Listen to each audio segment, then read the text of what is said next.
Good afternoon, and welcome to another segment of 360 Degrees of Success. Today I have special guest Frank Vetro on. If there's ever been a great story of somebody who overcame adversity to get on to bigger and better things, it's Frank. And even though we only have 30 minutes, what I'd like to do is just Frank's got a movie coming out on September 30th called Whistleblower. But before we get into that, I want to take a part of the show is to kind of give a little backstory of what happened to him many years ago. And so, Frank, turn over to you. Well, first of all, thanks for having me, Jeff. I haven't seen you in a while, man. Yeah, it's been a couple of months, right? It's good to see you, man. Good to see you. So thanks for having me on. I really appreciate it. So about me, let's see.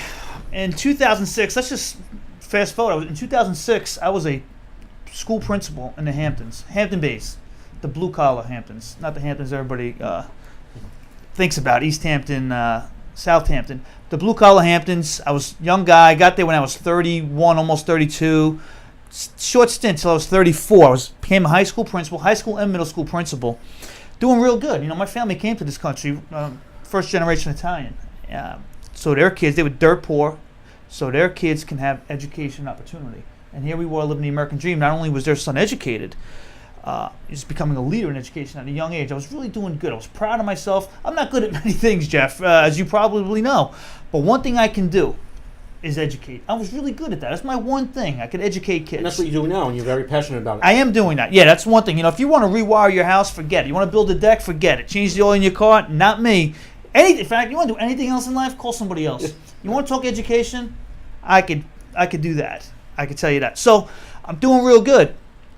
Problem is, back when I was a teacher at Newfield High School, prior to Hampton Bays, I was a single guy doing single guy things with some teachers, living the single life.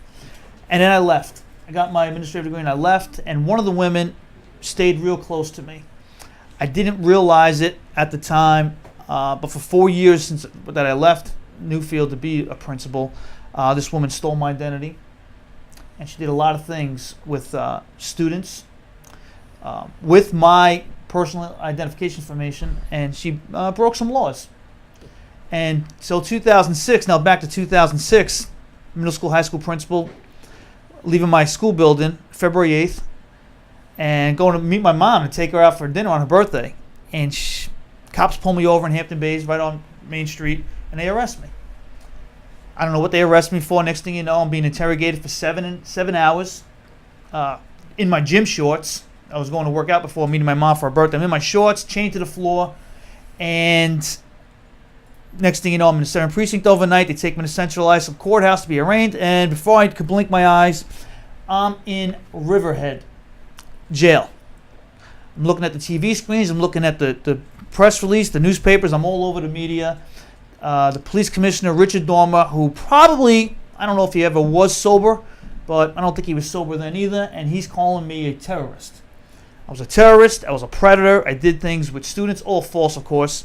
3-year prosecution ensued, in which I wound up fired from Hampton Bays after being labeled a Dream Team Administrator. Their words, not mine. I'm living in my car and lost everything. Unemployed 4 years, and you mentioned that I was an educator. Now, what happened was 4 years of being unemployed, I went to see a priest, of all things. I don't try to be a holy roller. I never claimed to be a holy roller. But I did go see a priest just to get a perspective. I knew him from my days in Hampton Bays. And he couldn't believe what my life came to, what happened to me. He knew what happened to me. In fact, he called me up when I was arrested to wish me luck. And he couldn't believe what happened to me, and he told me he had a school. And he said, Frank, I have a school, and these kids in school, I've been arrested, and they've been kicked out of school, kind of like you, arrested and kicked out of school because I was blacklisted from public schools. He says, you were always a fine man and a great administrator. I think you'd be even better now than you were, especially relating to these kids. There's something, a different perspective you bring. And now I educate. He saved my life, that man. And now I educate kids that have been arrested, kicked out of school. He gave me a safety net. He gave me an income, not much, but he gave me something to get me out of my car, and he believed in me and my cause. And he allowed me the freedom to pursue what I do now. Uncover the corruption, go after these people, and that's what I'm doing now. I wrote a book, and like you say, I have a documentary film coming out. But it was so amazing, and there's a lot more to Frank's story, and not enough time to get into it. But any normal person going through what Frank did would probably say, you know what, I give up. I can't. Why fight this? It's not going to work. But he did, and he's slowly getting back to where he wants to be, and he's got some other things going on with it. But it's just, you don't believe this stuff can actually happen until you hear from somebody that you actually know. We're both friends with Jeffrey Deskovic, who That's right. went through some crazy stuff, and I didn't believe that either.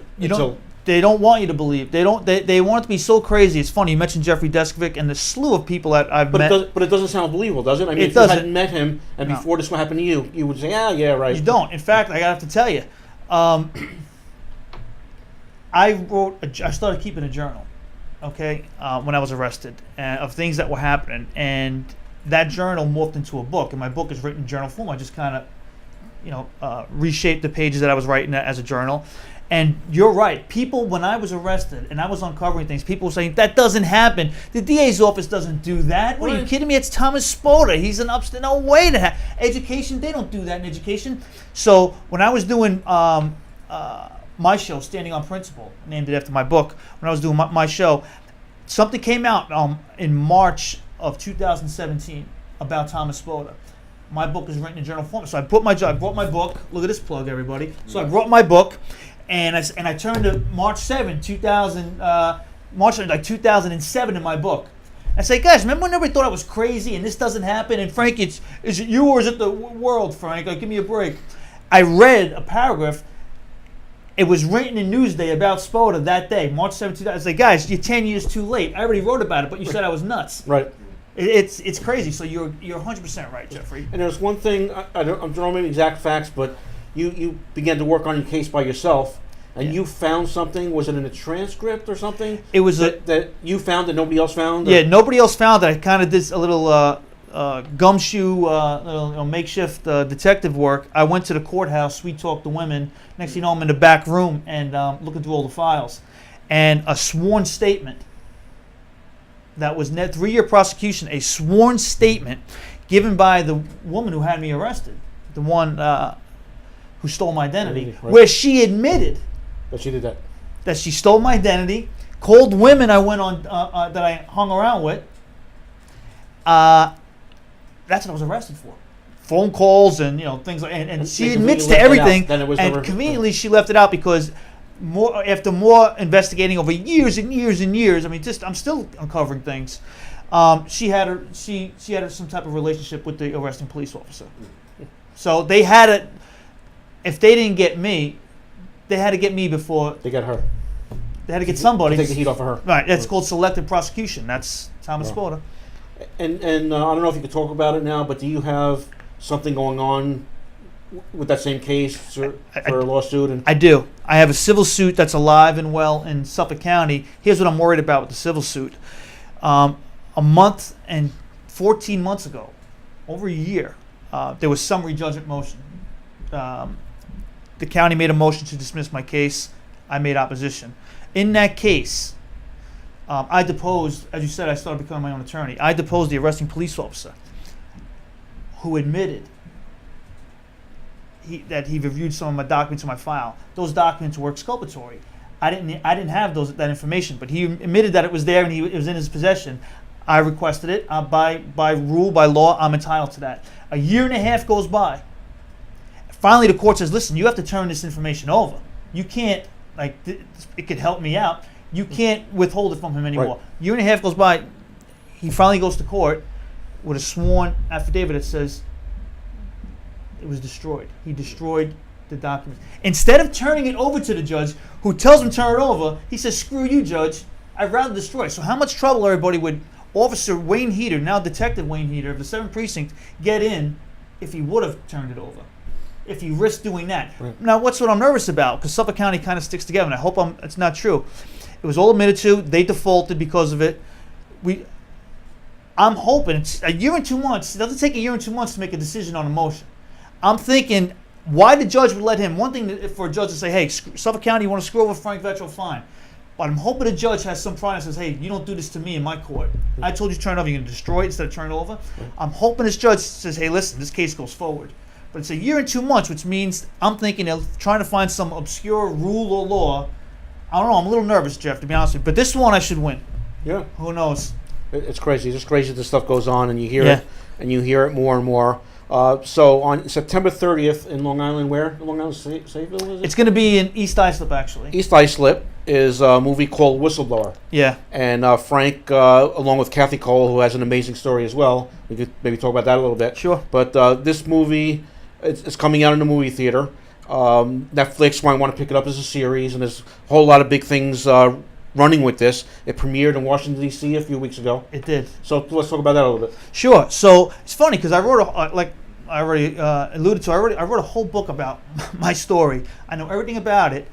And one day I met Kathy Cole about 3-4 years ago. I feel like I've known her my whole life. An amazing woman, Kathy Cole, and what a story she has. And she comes up to me and she goes, we're talking about it. And I said to Kathy, Kathy, I know everything of that, what happened to me. I just don't know why they would, what the genesis was. And she goes, what are you talking about, Frank? You're a whistleblower. And I'm saying to myself, what do you mean I'm a whistleblower? I guess you grow up thinking, hey, I'm not a snitch. I'm a man's man. You can tell me something. I'll cover for you. But you became it for yourself first. I was a whistleblower. I had to be. Uncovered things. I witnessed this woman who did me in with students. She goes, you blew the whistle. You just blew the whistle on the wrong person who was connected. Okay. So anyway, we got into it. So she goes, I'm putting it. It's her idea. Like we all think of documentaries and writing books about our stories. We all have egos. She had a nice idea to say, because everything is so crazy, like we said, like these stories are so unbelievable. And she said, if I just do a documentary about my life, this is her talking about her own story, everybody's going to think I'm crazy. They won't believe what they're seeing. Same thing about you, Frank. But if we put 7 stories together, well, then it's more believable. Can't happen to everybody from all across New York State. Right. And that's what she did. It was a great idea she had. And she says, I would love for you to be in it with, as part of it. So she put me in and gave me a major part along with her, and very nice of her. And what it is, different stories showing the same pattern of corruption. And they go from local levels, little town offices, all the way up. Now, is this all stories from the local area, or is it all over? Albany, Rome, New York. Rome, my daughter lives in Rome, New York. Is that right? Yeah, go all Syracuse, Rochester, and then me and Kathy from Suffolk County, Brooklyn, Staten Island. And it involves local offices, the DA's office, police departments, all the way up, the Attorney General to Governor Cuomo. My favorite, I'm joking, guy, Andrew Cuomo. All to his office. And we have information, I don't mind saying it, so I hope the station doesn't mind me saying it, that can, if anybody paid attention, anybody cared, and we already offered it up to numerous Republicans running against him, and I don't know why they're not taking interest in it, he should be arrested, and they should throw away the key. Is that information covered in the movie? Some of it is. We have the other. It's like a teaser. We have, because we need to finish it now. Right. It's only 50-something minutes. We have the rest of the information, and we have the guys. We have it all. He should be arrested for what he's doing. Could you share any of that right now? I can. Okay. I can. There's something called the Justice Center, and forgive me, Mike Carey. If you guys want to look up the real information, Michael Carey is the man who uncovered all of this. Michael Carey's son was murdered. He had a disabled son, and he put him in a home, loving dad and mom, and they just couldn't take care of him anymore. He was that bad. That's severely disabled, I should say. Not that bad. That's the wrong choice of words. They're driving around. You know how they travel in vans? They're driving around, and the son is, I don't know, I guess, I don't want to say acting up. He's severely disabled, but they didn't like the way he was behaving. They sat on him and smothered him, killed him, drove around in a van for hours trying to make an alibi. They did get busted, actually. One guy's still doing time, the other one isn't. But, Dad, you know how corruption is. You ask one question, there's 3 more questions, 3 more. He starts asking all these questions. Fast forward, Michael Carey uncovers something called the Justice Center, which was set up by the governor. The Justice Center is where the complaints go to die. If something happens in one of these homes where these kids stay, right, they call the Justice Center. Any abuse, they're not being fed, rapes, deaths. No 911. Let's circumvent 911. You call the Justice Center. That's right. what they do. That's what they're telling them to do. And when it goes to the Justice Center, it's like the black hole. Remember that commercial, Roach Motel? Roaches check in, they don't check out. Right. Complaints check in. You cannot get these complaints. I dare you. Foil the Justice Center. Try to get something out of them. The Napoli, the controller, tried to get documents from the Justice Center, and he didn't. He got a couple of things. He can't get it.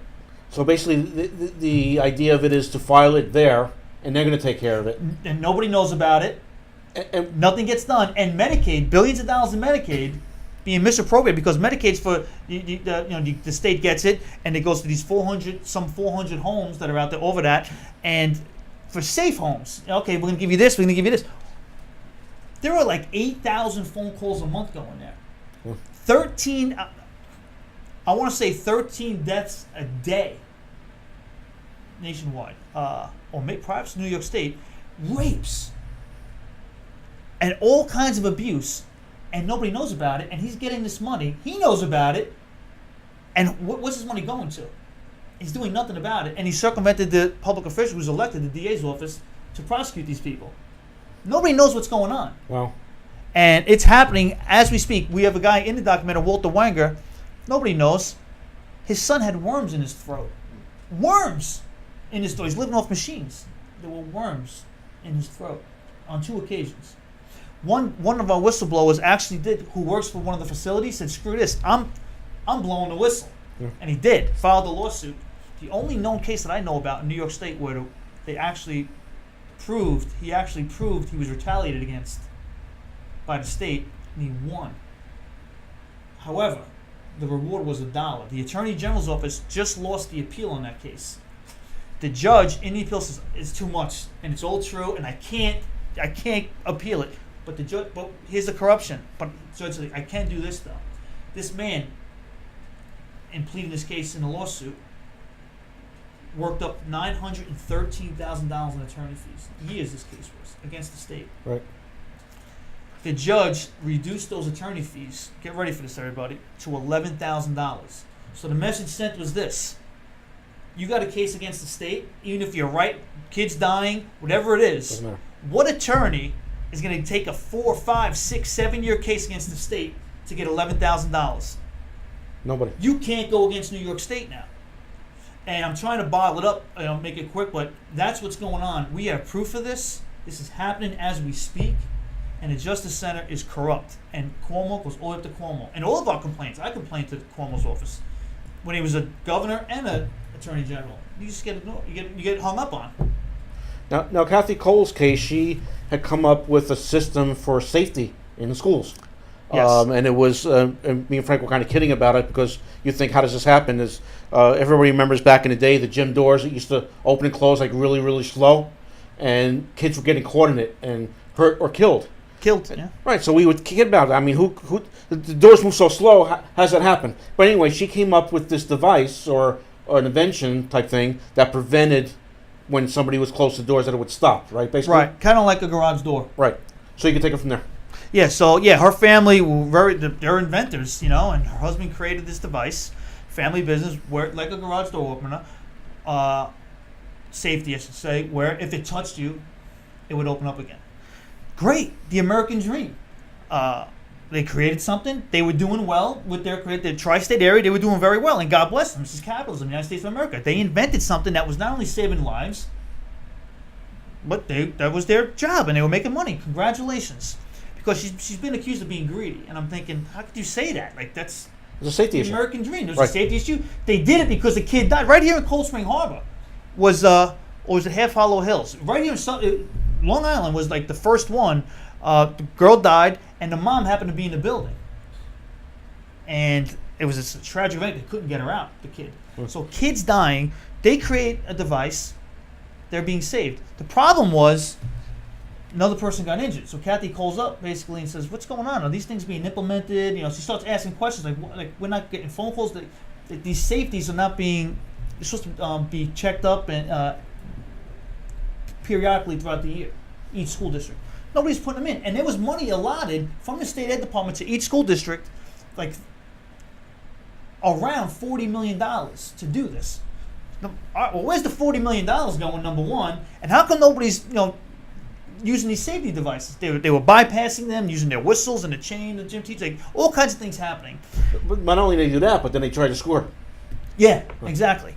And once the word got out that all she did was ask, like, what's going on?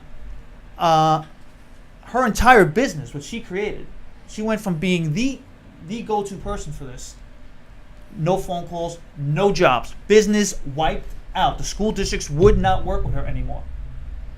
How could you do this, that? I've heard the recordings. I thought I was good, and I had recordings of people busted.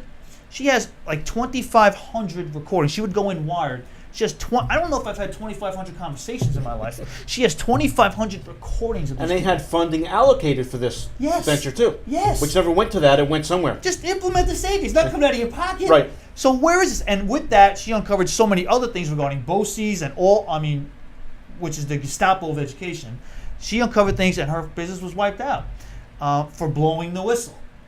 And at the end of the day, all of our stories, all we want to do, if you look at my story, which is less grand in a sense, like Kathy's is statewide, tri-state. Somebody just died in Virginia, in Jim Dore. Kathy's, Michael Carey, his son being killed in the Justice Center. Like it affects so many people with all the disabled kids that nationwide. Mine is just local. It happened to me, and does slowly go up to the state level. But at the end of the day, when you take each of our stories, all we wanted to do was protect kids. At the end of the day, and every office we went to, state ed department, whatever it might be, we had the door shut on us, and our lives were destroyed. And I think what we did was report, maybe, see something, say something, Jeff. I don't know about that. Not anymore, right? Be careful. Yeah. And when me and Kathy both, when we finally got somebody to investigate the state ed department, called the Commissioner of Education, Mills at the time, for me, Commissioner Mills. Okay, we'll do an investigation. The person they put in charge of their investigation was the head of the office I wanted investigated. I wonder what the outcome of that investigation was. No, there's no conflict there. There's no inspector general for the state ed department. There's nobody overseeing them. Well, they do whatever they feel like doing. And so you just get shut out. And who else? Anybody else that you didn't mention who was in the movie? Once again, there was a woman named Akos, and she was a special ed teacher in, I want to say, either Freeport, I should know this, or Roosevelt. So whatever school district it is, if it isn't Freeport or Roosevelt, I apologize for naming it. But she was looking out for special ed students. And once again, just looking out for, some didn't get, wrong scores. Something was being calculated wrong. They weren't getting accepted to college. They were being adversely affected. She reports it. She went from making six-figure salary to literally being on soup lines. She couldn't get a meal because they rubbed her out. All she wanted to do was protect kids. You want to talk about a huge story? Okay, Mary Ellen's story. Woman contractor. Okay, general contractor. Like the only one. They used her as a front person, a name, where a woman, and they basically stole her. They stole her business from her, stole it. They used her as a witness. The FBI used her as a witness, all these protections, and then threw her under the bus. And her story, remember the Buffalo Billions and all that? Cuomo goes right to that. I mean, her story is huge, and she's in it too. So when I tell you we have huge stories in this documentary, and this is one of the things where I had to put my ego on check. Like when this happened to me in 2006, boy, was I stupid, naive, and probably full of myself. I admit it. I guess when you're a young principal, you probably, I'm like, wow, what a story. Nothing like this happens to anybody. Oh, God, it's happening every day, everybody. It's happening. And my documentary, our documentary, was Kathy's brainchild. I never want to steal Kathy's brainchild. Shows it. And these stories are not small stories, massive. And like you said, it premiered in Washington, D.C. at the beginning of August. We won 2 awards for it. It's really powerful. If people want to come and see the movie and where's premiere, could you cover that a little bit? Yeah, it's called. It's in East Islip. It's going to be on September 30th, and we chose. We were going to go to. We had a few different theaters we were going to put it in, including the one right where I used to work, Hampton Bays, that wanted to show it. But we decided. I'm not going to lie to you. All right, full disclosure, because we knew the owners, they're giving it to us for free. So we went to Shandon Court. It's actually like they do weddings in the back. It's a bar restaurant in East Islip. They have it's nice in the back, nice weddings. It seats 300 people. It's really nice in the back. Shandon Court, September 30th at 4 o'clock. 4 to 7, we're going to have some cocktails, like a little cocktail hour, hors d'oeuvres, show the film, and then a little panel, question and answer. Seats 300 people. We'll have the big screen up, and it's going to be a real good event. It's only 52 minutes long. For $20, recommend. You don't even have to do that, but for $20, you're going to get a movie. You get to meet me. Not that you want to. That's gotta be worth the $20 right that's there. minus $10, right? Everybody's probably thinking. And you get some appetizers. Hey, appetizers are $8, right, for one. If you go out, maybe more, and you get a film. So really, what are you spending? $2? Come on.